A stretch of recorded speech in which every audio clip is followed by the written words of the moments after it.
The sun sat low behind the hills as the wind dragged dust across the empty road.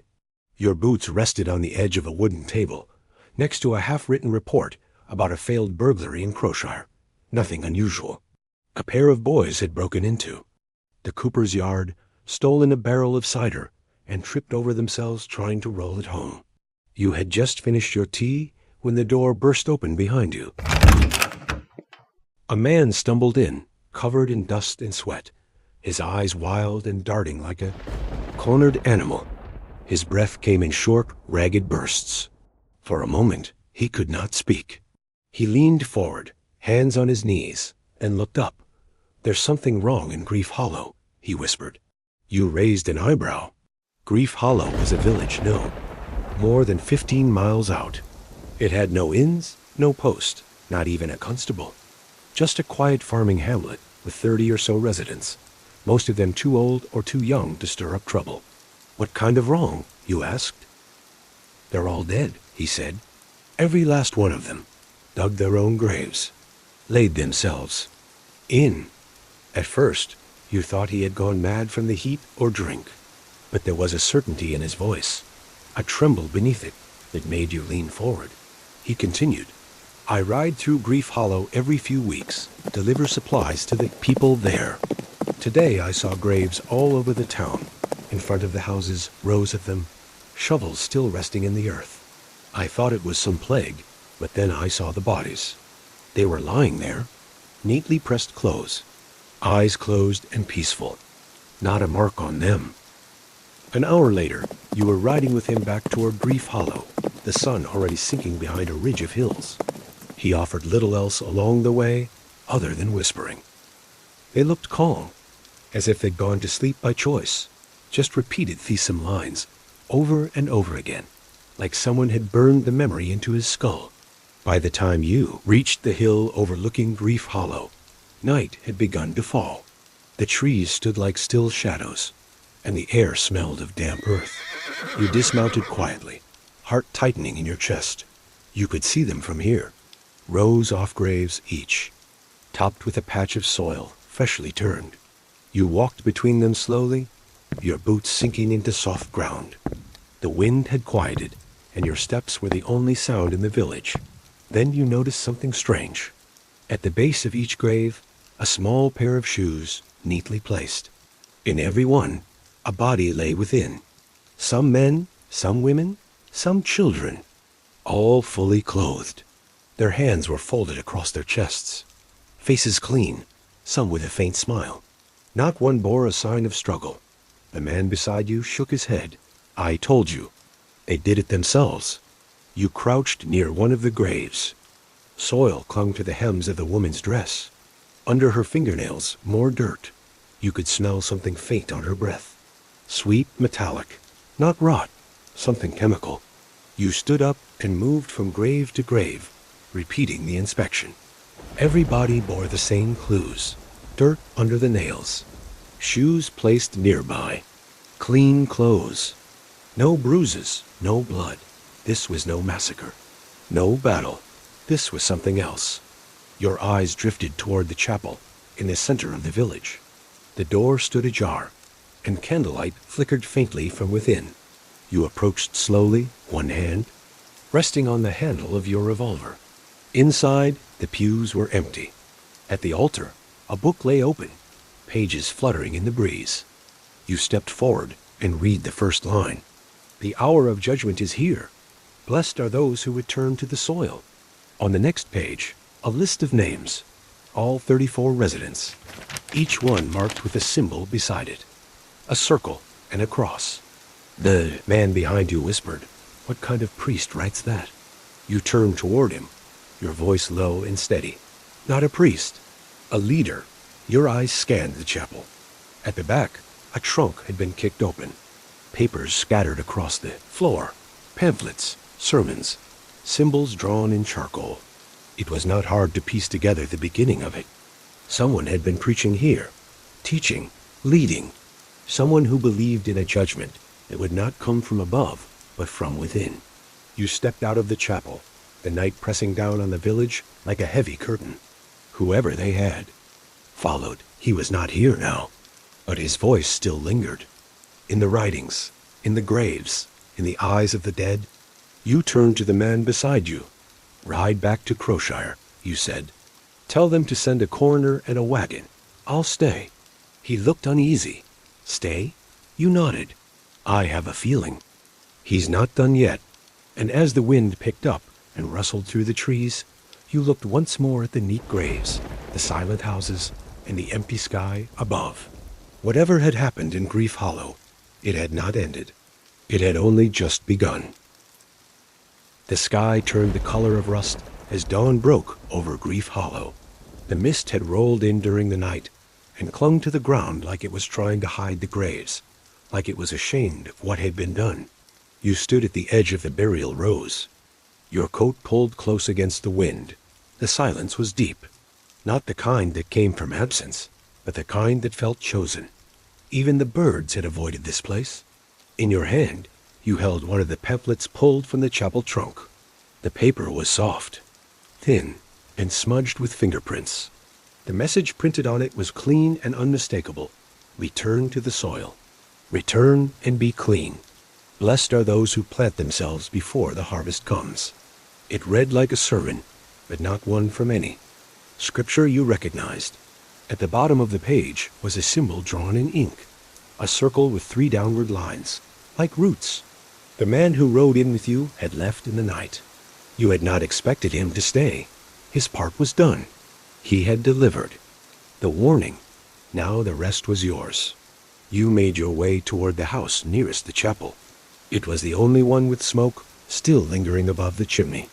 The door was unlocked and swung open with a low creak. Inside, the furniture was untouched. A fire had burned out recently.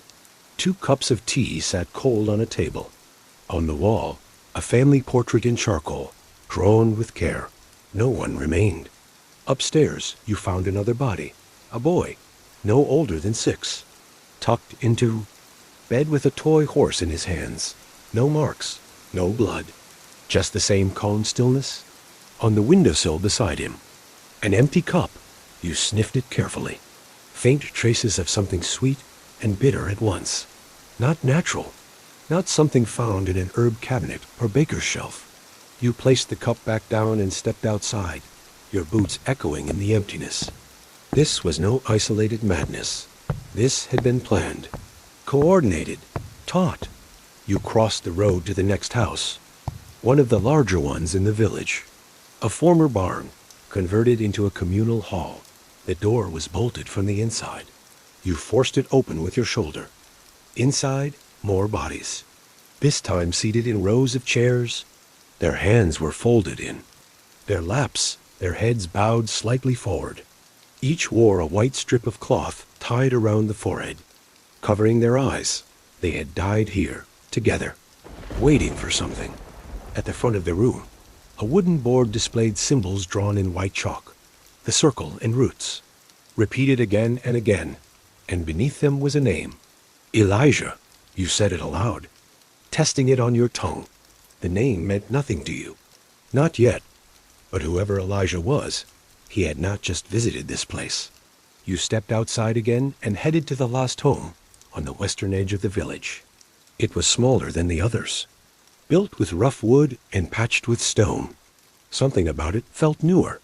Inside, you found something different. No bodies, just a study table. Books lined the wall, not farming manuals or hymnals, but journals. Handwritten, stacked in neat piles. You picked up one at random and opened it. The writing was elegant, measured, and controlled. You flipped to the end of the journal. A sketch filled the final page. A tree with roots that reached deep into the earth, faces hidden in the branches, eyes staring back. You looked around the room. On the wall, a map had been drawn in charcoal, a rough outline of the region, with small villages marked in red. Crowshire, Ashwater, Hemsby, and Grief Hollow was circled in black. And beneath that, scrawled in thick strokes of ink, another sentence. The soil is ready, but the wind must spread the seed. You stepped back from the wall and scanned the room again. On the desk lay a list of names. More than 30, none from Grief Hollow. These were new names. You could not wait. You packed the journal and the map into your satchel. The time for observing graves had passed. You needed to follow the routes back to the source. But as you stepped outside, something caught your eye. A figure on the hill, watching. He stood still, cloaked in brown, face half hidden beneath a wide-brimmed hat. You couldn't make out his features, but you felt his gaze. And then he turned and vanished over the ridge. You ran toward the spot, but by the time you reached it, there was nothing. Only wind and dust and the long shadows of dawn. Whoever Elijah was, he had watched you walk among the dead, and he was not finished. The trail began to cool as the day grew old. The sun hung low over the fields beyond Grief Hollow, washing the hills in gold, but nothing could warm what you had seen. Your mind kept circling that name, Elijah, and the way those villagers had sat, waiting for death like it was a happy ending. You left the village on foot, heading east toward the next town marked on the map, called Crowshire, a place small enough to be quiet, but big enough to hide a man who preached death as salvation. The fields between the towns were lined with blackened trees, some still smoldering from a fire that had passed weeks ago. Crowshire came into view just after sunset. It was smaller than expected, fewer than 24 houses, most of them leaning, slightly as though time itself had given up trying to keep them upright. There was no laughter, no lanterns in windows, just a strange, unnatural stillness. The innkeeper was the first to speak to you. She was an older woman with eyes that had seen enough not to ask too many questions. She noticed the dust on your coat and the notebook in your hand. She offered you a room without a word, then hesitated as she handed you the key. "You're from the Hollow, aren't you?" she asked. Her voice was quiet, like she didn't want the walls to hear. You nodded, slowly. "You're not the first to come from there. A man came through 2 nights ago. Tall, pale, wore gloves even, in the heat. Asked if we had a church. We don't. He left at dawn. Didn't say where he was going." You leaned forward. "Did he give a name?" you asked. She shook her head. "No, but he left something in the room." You followed her up the stairs. Room 3. Inside, the bed was untouched. The window was wide open. On the desk laid a single object in a white cloth, folded neatly, with the same symbol drawn in ink. The circle and roots. And beneath it was a note, scribbled on the back of a torn page that read, "All things due in time." There was no signature. You picked up the cloth and held it to your nose. It smelled faintly of herbs and something metallic beneath like a rusted iron or dried blood. You placed it into your satchel. The next morning, you made your way to Ashwater. The journey was long and rough. The path narrowed into a dirt track that vanished into dense woods. Trees here were greener, but twisted in shape, like they had grown while listening to secrets. Birds flew overhead, but did not sing. Halfway through the forest, you found the first sign. A man nailed to a tree. Alive. His mouth had been stitched shut crudely, and his eyes were wild with pain. Around his neck, a sign hung by a rope. He spoke out of turn. He denied the roots. You climbed up and cut him down as gently as you could. His limbs trembled, and his skin was covered in welts. You laid him down by the roots and cut the stitches from his mouth. "Who did this to you?" you asked. His voice was a rasp, broken and hung, barely human. "A preacher, not of God. He came to town and said we were unclean. He said that the tree had chosen us, but when I refused him, his body convulsed, his lips trembled. He burned the others, not with fire, with words, made them dig, made them lie down in the holes. And they thanked him for it. You gave him water and wrapped his wounds. Then you left him in the care of a passing farmer who had come from the west with a cart of hay. He promised to take the man to help. You pressed on toward Ashwater. When you arrived, the place was already crumbling. The air smelled of damp soil and mildew. The chapel at the center had collapsed inward, its roof sunken into a pile of broken beams and moss-covered pews. But that was not the worst of it. In the field just beyond the chapel, people were gathering. At least 30 of them, standing in rows, their eyes wide and blank. And in front of them, a man. You could not see his face clearly. He wore a long coat the color of dried blood and a wide-brimmed hat that cast a shadow over his features. In one hand, he held a wooden staff, twisted and knotted like it had grown that way. His voice was low but powerful, carried by the wind. You stepped forward slowly, hand hovering near your holster. The crowd did not react. They didn't even blink. You took one more step forward. A twig snapped underfoot. The man turned his head, just slightly, and though the shadow still covered his face, you knew it was him. Elijah. Your breath caught in your throat. And then, in one swift movement, he tapped his staff twice on the ground. The crowd dropped to their knees in unison.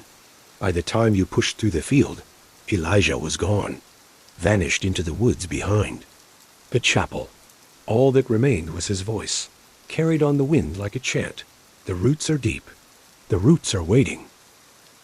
You searched the woods for hours, following faint footprints and broken branches.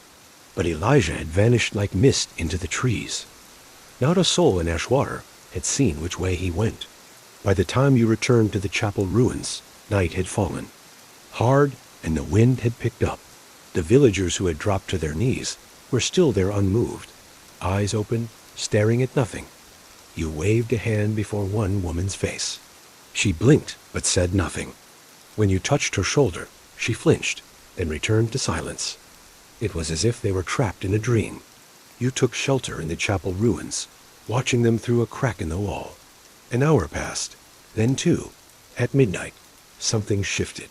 The villagers stood up in unison, slowly and without speaking.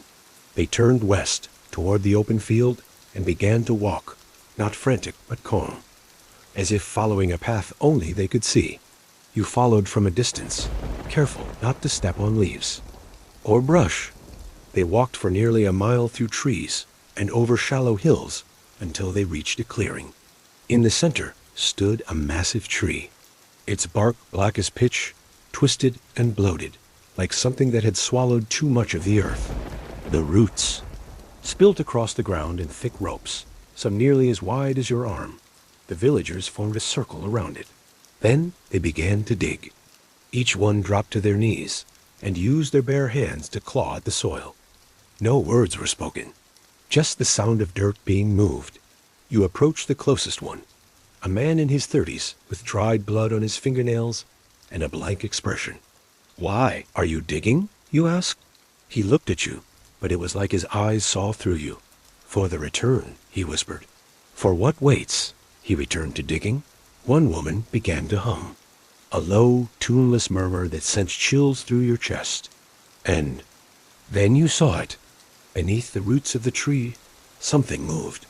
Not an animal. It was like the earth itself shifted. You took a step back. The ground beneath your boots felt soft, too soft for dry land. Something pulsed deep below, a slow, rhythmic beat like a second heartbeat under your own. Suddenly, the villagers stopped. One by one, they stood. They looked to the tree, and out from behind the trunk, he stepped forward. Elijah. His face was clearer now, the shadows thinner.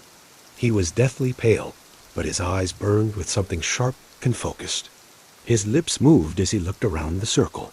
He raised his staff, and with a flick of his wrist, the tree groaned.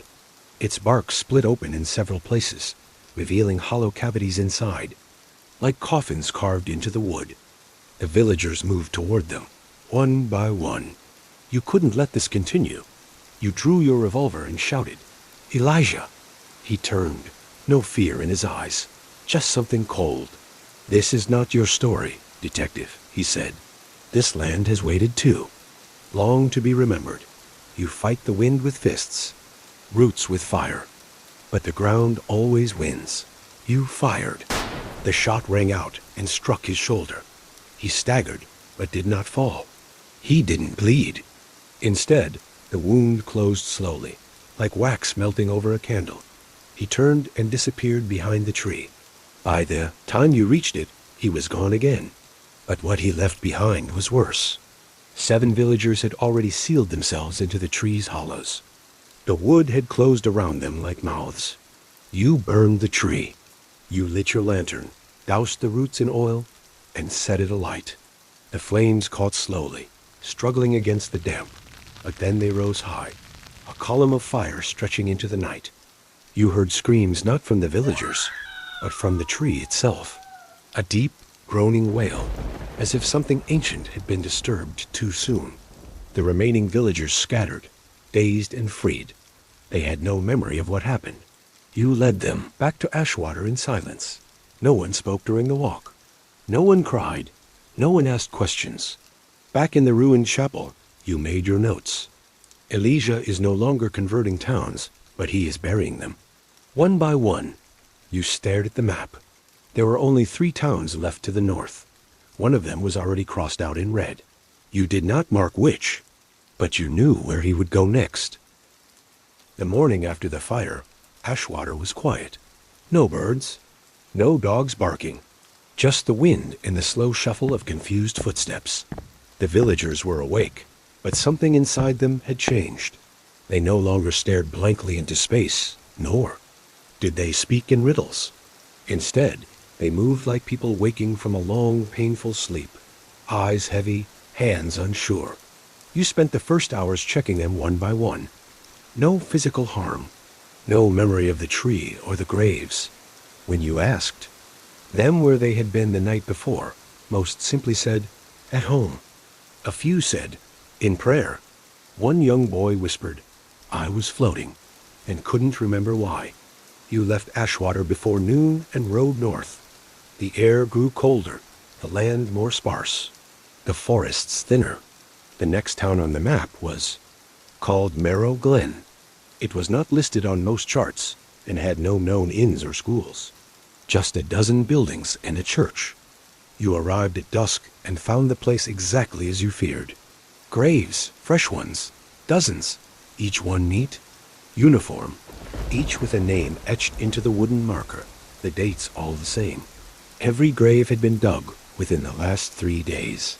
And yet, not a single shovel lay in sight. You walked the narrow paths between the mounds, studying the earth. No signs of struggle, no drag marks.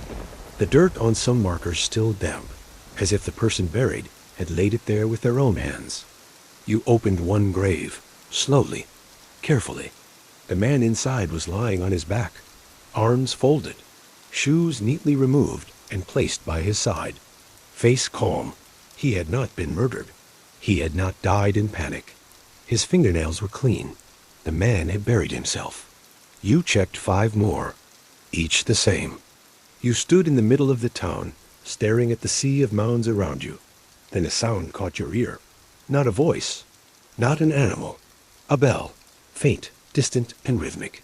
You followed it through the narrow lanes between the buildings, past the blacksmiths, past the butchers, until you reached the chapel. It stood at the highest point in town, white stone chipped and ivy growing over the windows.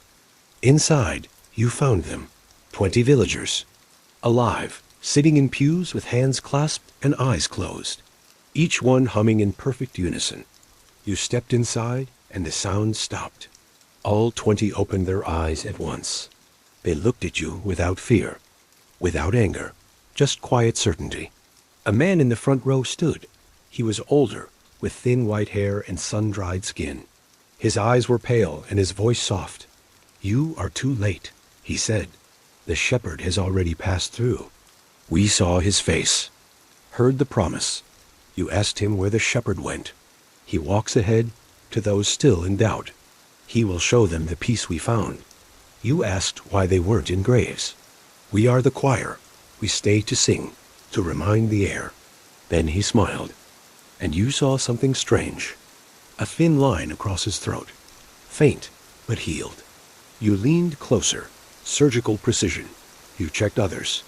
Almost every one of them had some form of scarring. Behind the ear, across the stomach, along the spine. All neat, all healed. What were you promised, you asked. Silence, the old man said. And roots that never rot. Then the bells started again, this time from outside. You rushed to the door and looked down the hill. A figure was walking along the path, approaching the village. Elijah, you could tell even from this distance. The posture, the staff, the calm steps, like he owned the ground beneath him. He walked to the graves and stopped.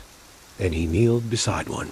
You could barely hear his voice, but the chapel fell silent behind you as he whispered something into the dirt. You stepped outside, hand on your revolver. Elijah stood and turned to you. You still think this is about death, he said, but these people are more alive than you have ever been. They buried themselves, you said. They carved their own names into wood and climbed into holes. You fed them lies. No, he said. I gave them a door. They chose to walk through it. You drew your revolver. He looked down at the weapon, then back at you. You burned the first root, but roots always grow back, he said. You will understand when the soil calls you to, when your voice begins to fail and your hands no longer tremble with fear.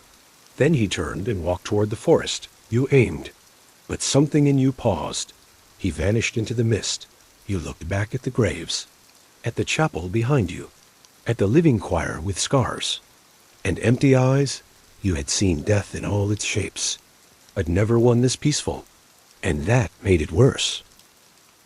You returned to London within a week. Elijah had vanished into the pines north of Merrow Glen, and for the first time in your career, you knew pursuing him further would cost lives, possibly even yours. So you did what most men in your position would not. You stepped back. But that did not mean you stopped watching. You began collecting reports, not from officials, but from undertakers, from clergy, from gravediggers and coroners. You paid in silence and listened to whispers that no newspaper dared print. In one town near Norfolk, a priest claimed the soil behind his church had started moving. He said it rose and fell at dawn, like breath. In Wales, a fisherman found his brother standing waist-deep in the river, eyes shut, whispering the names of dead relatives. He had carved each name into the bark of a tree before disappearing into the current. In Surrey, 12 people went missing. The police blamed vagrants. You found a small hut by the woods, hidden under ivy and nettles. Inside were 12 sets of shoes, stacked in a neat circle, and a single phrase written in charcoal across the wall. We have remembered the way down. Each place you visited told the same story. No struggle, no signs of violence, just absence. Voluntary, chosen. Elijah wasn't murdering anyone. He was guiding them. You stopped sleeping. You stopped writing to friends. Every time you opened your eyes, you saw the same thing. Graves, too many to count. You began pinning maps across your wall. Every town, every mark. You drew lines, circles, patterns. Always there was a symmetry. A spiral forming in the south, growing outward. You calculated the center. An old mining town called Grendon Vale. It had been abandoned after a series of collapses. Nearly 2 decades ago, the government had declared the place unsafe. But when you looked into local records, you found no recent inspections, no efforts to fence it off, and no one in the area had seen inspectors in years. You knew where Elijah was going. You packed your case.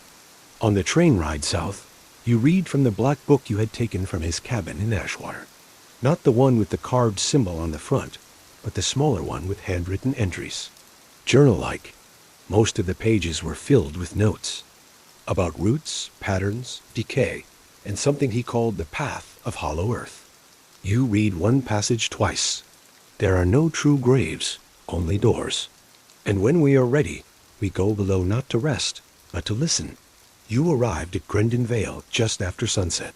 The town looked like a painting left out in the rain. Roofs sagged. Doors hung crooked. No lights, no sound. You walked the main street with care. The buildings leaned inward like tired shoulders. It felt as though the whole town had tilted forward in prayer. Then, from behind the church ruins, you saw it. A spiral of lanterns, dozens all lit, all perfectly spaced, leading into a slope that dipped behind the hill. You followed. The air grew colder, the silence deeper. The spiral path led you to a vast pit in the earth. Not a mine, but something far. Older, roots hung down the walls, massive ones, gray and knotted, thick as a man's torso. And below, at the bottom of that pit, stood Elijah. He was not alone. Dozens of people surrounded him in a circle. None of them moved. None spoke. They simply stood, faces tilted upward, waiting. He looked up at you. "You came further than I expected," he said. "It is not often the curious cross." The line into the soil, you did not respond. Instead, you descended slowly, revolver in hand. "I have questions," you said. He nodded. "They will not help you," he replied. "But you may ask, what are you really doing?" "Preparing." "For what?" "The moment when this world is no longer loud. When the endless chatter ends and something older takes its place. Something that remembers what we have forgotten." "You're killing people." "No. I am giving them peace. A choice. No one screams, detective. They bury themselves. They thank me. And the roots? They listen. You raised your weapon. I will end this now." Elijah smiled. "Then you must shoot every soul behind me, and everyone ahead. Because I am not the only gardener." Suddenly, the people behind him turned. All at once, they did not charge. They did not attack. They simply stared at you, calm and still, their faces marked with scars, eyes glazed with something deeper than sleep. You aimed, but you knew. You could kill Elijah, and another would take his place. The crowd began walking toward the spiral, returning. To the town, Elijah stood last. "If you want to stop this, you must understand it first. And to do that, you will have to go deeper," he said. He vanished into the crowd. By the time you reached the rim again, they were gone. No footprints, no smoke. Only the spiral of lanterns, slowly fading into dark. You left Grendon Vale the next morning. The spiral was gone. The lanterns gone. Even the pit seemed shallower, as if the earth had changed overnight. Denying what you saw, denying everything. You returned to London with a sickness inside you? Not. Of the body, of the mind. A dull pressure behind the eyes. A sense that you were being followed, even in your own reflection. You smashed your mirror, burned your coat, you tried to sleep. But then the letters began. Not official ones, not threats. Just envelopes, slid under your door. No stamps, no names. Inside each one, a scrap of paper. On every scrap, a phrase. "We saw the way. We heard the roots. We followed. There are no graves. Only rooms below. He is not alone. And neither are you." You tried to report it. Scotland Yard laughed you off. A fellow detective pulled you aside and said you needed rest. He recommended a sanatorium, a quiet place in Sussex. You declined.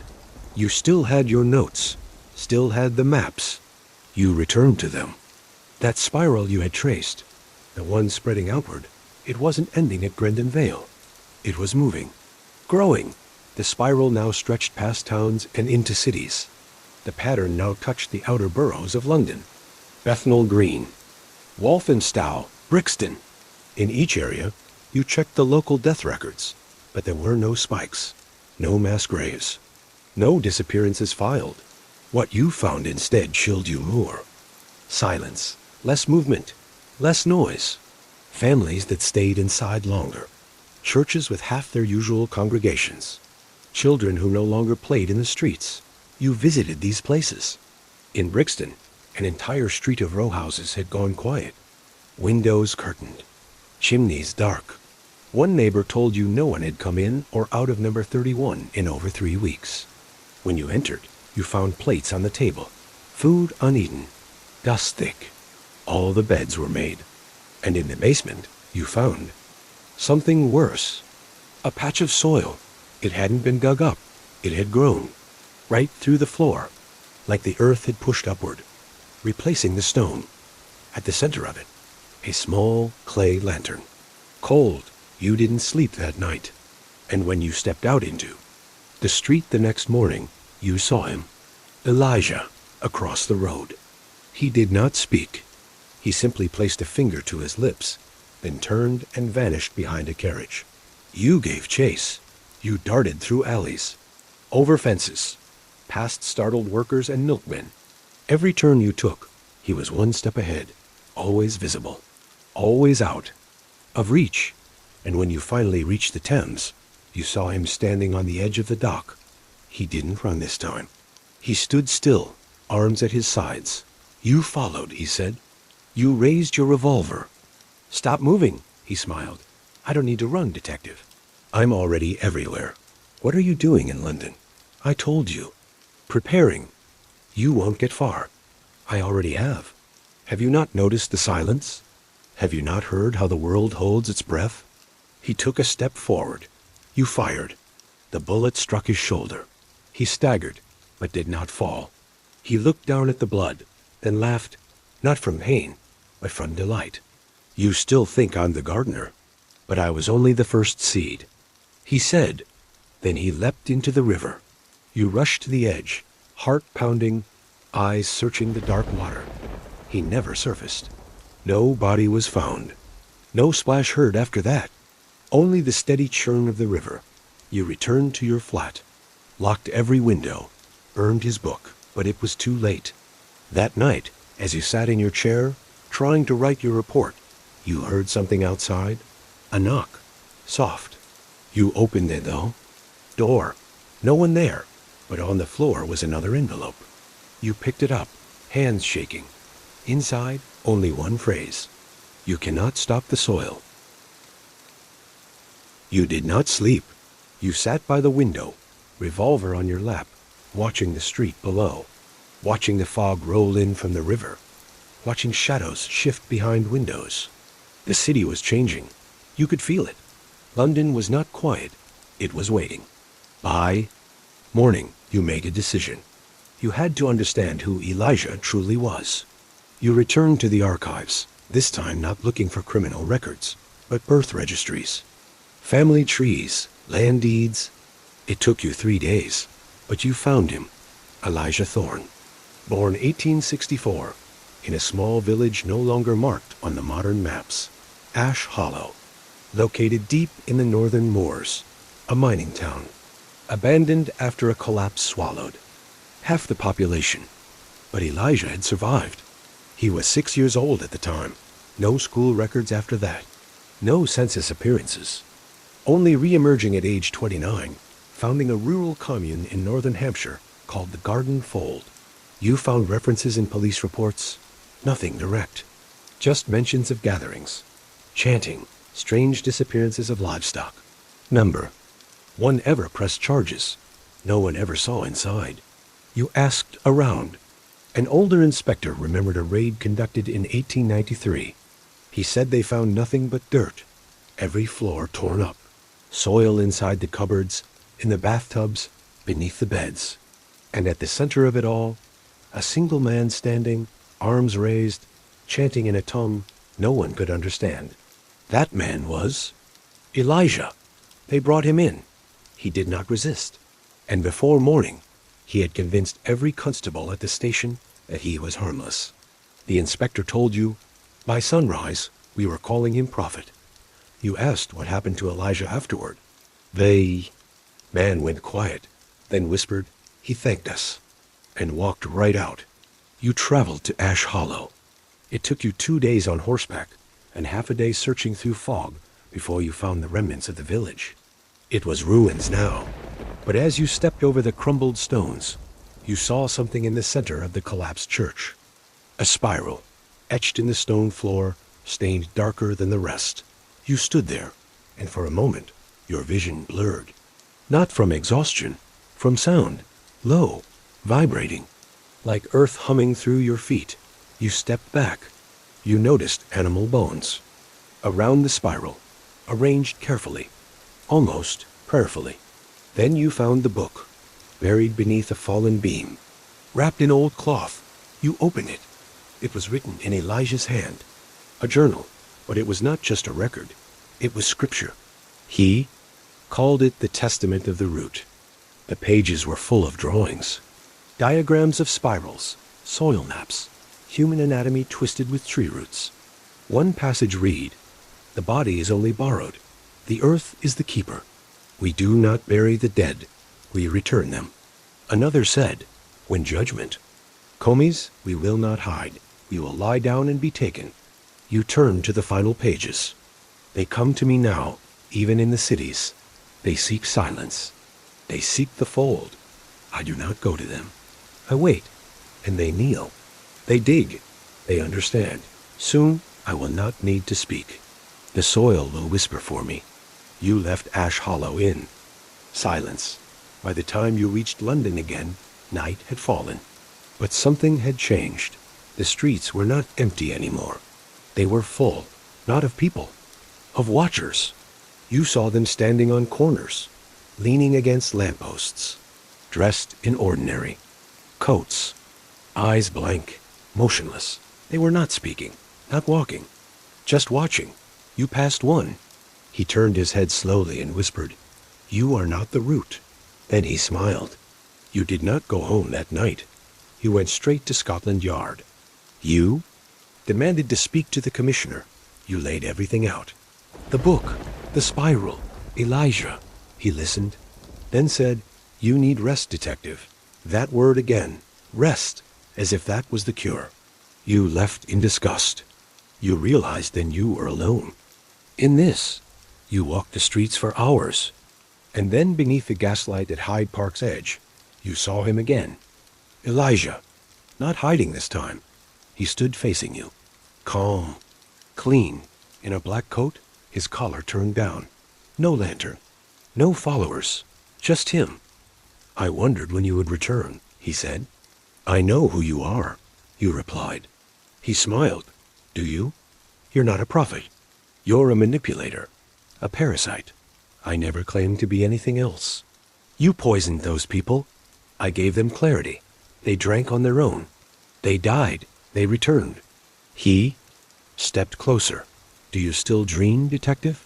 You raised your revolver again. His expression did not change. "You can kill me again, if it soothes you.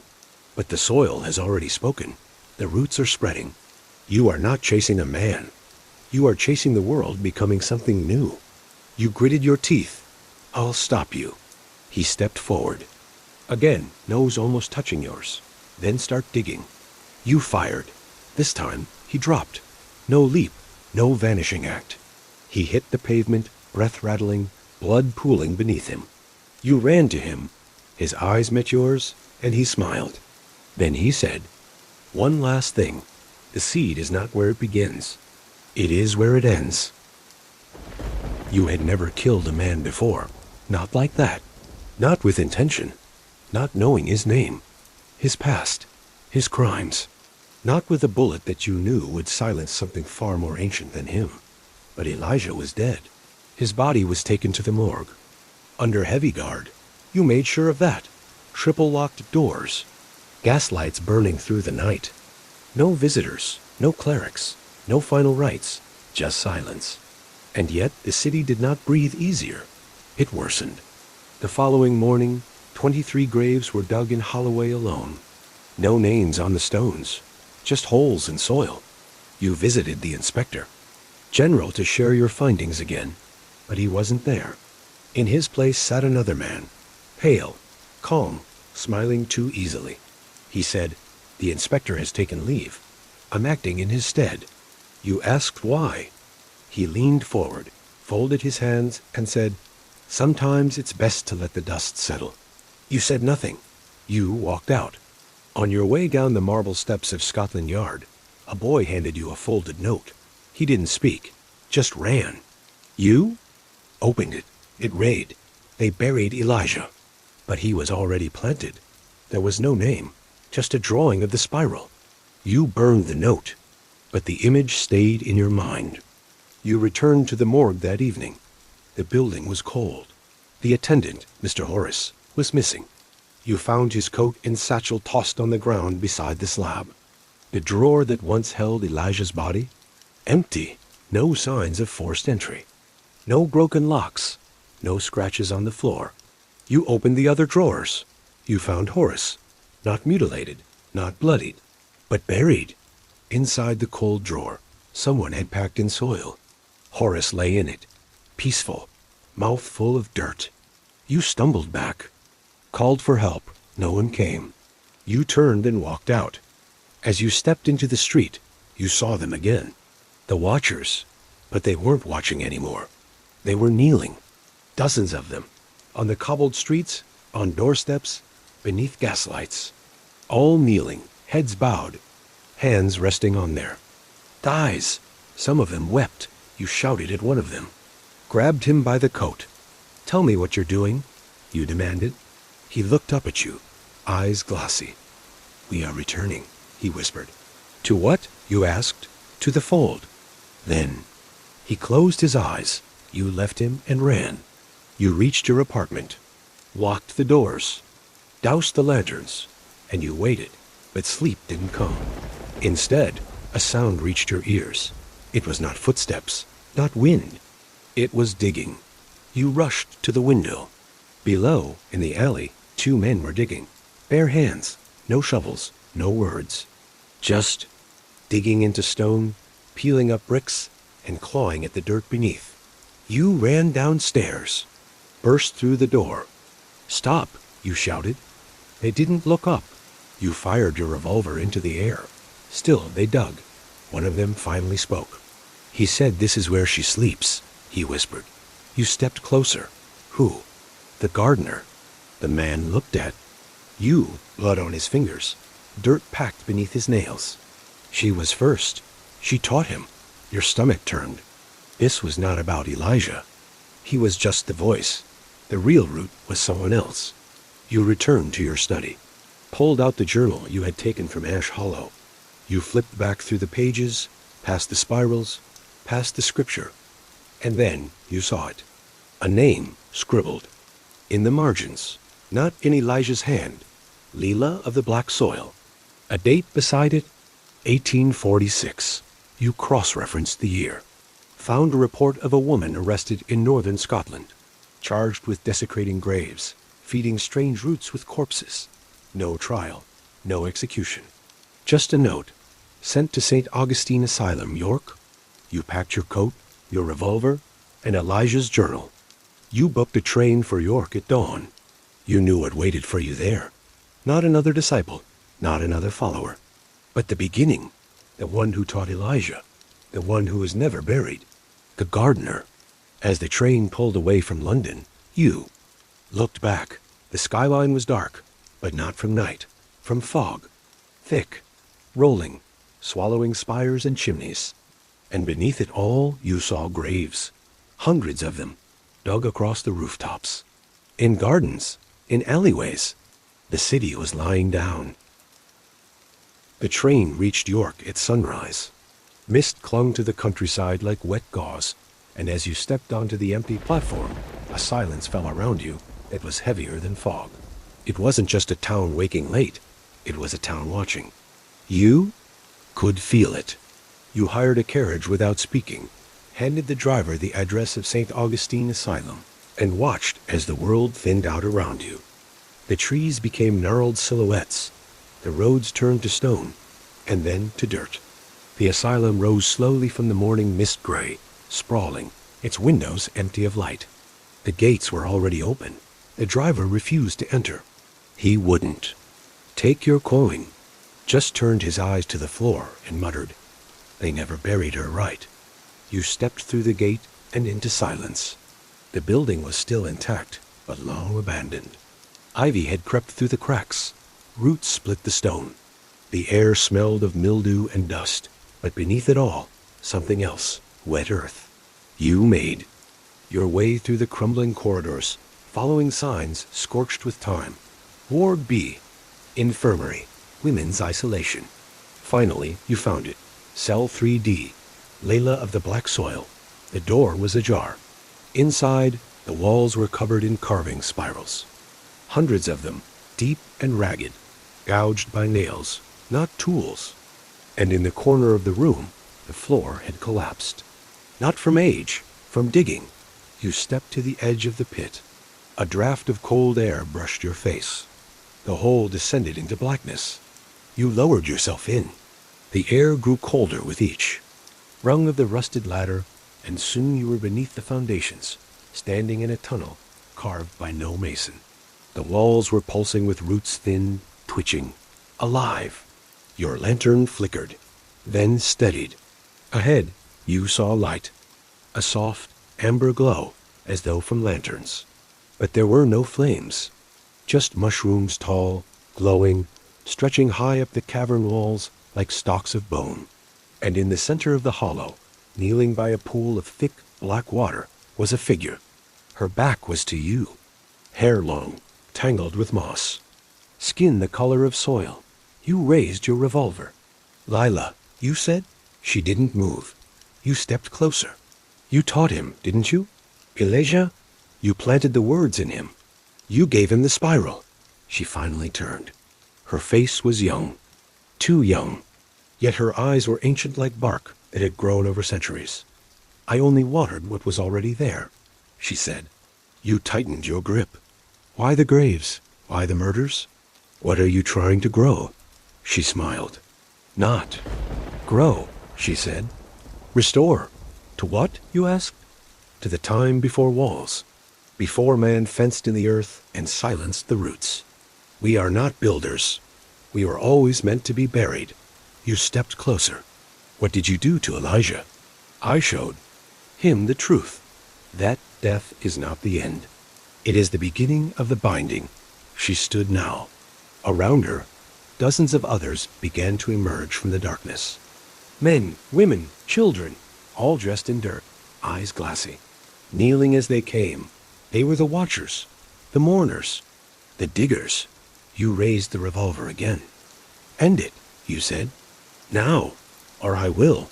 She stepped forward, unafraid. You came. "All this way," she said softly. "And still you think fire can kill the soil?" You fired. The shot echoed through the cavern. Lila staggered back, fell. The kneelers did not move. You approached her body, revolver still raised. She was bleeding, but not red. Dark, sticky sap oozed from her chest. Her eyes blinked once more. You stopped a voice, not the song. Then she died. The earth beneath her rippled. The pool turned red. And then silence. No screams, no tremors, just quiet. The followers fell, one by one, like roots cut from the tree. You climbed back to the surface as the sun broke through the mist. Behind you, St. Augustine began to collapse, stone by stone, sinking into the earth like a grave finally being filled. You boarded the last train back to London that night. But London had changed. The fog was gone. The kneelers vanished. The digging had stopped. You returned to your apartment, put the revolver in the drawer, sat in silence. And yet, when the city was quiet and the wind blew from the south, you could still smell earth, damp, sweet. And sometimes, just sometimes, in the silence between ticking clocks and creaking floorboards, you heard a sound, soft, steady, digging.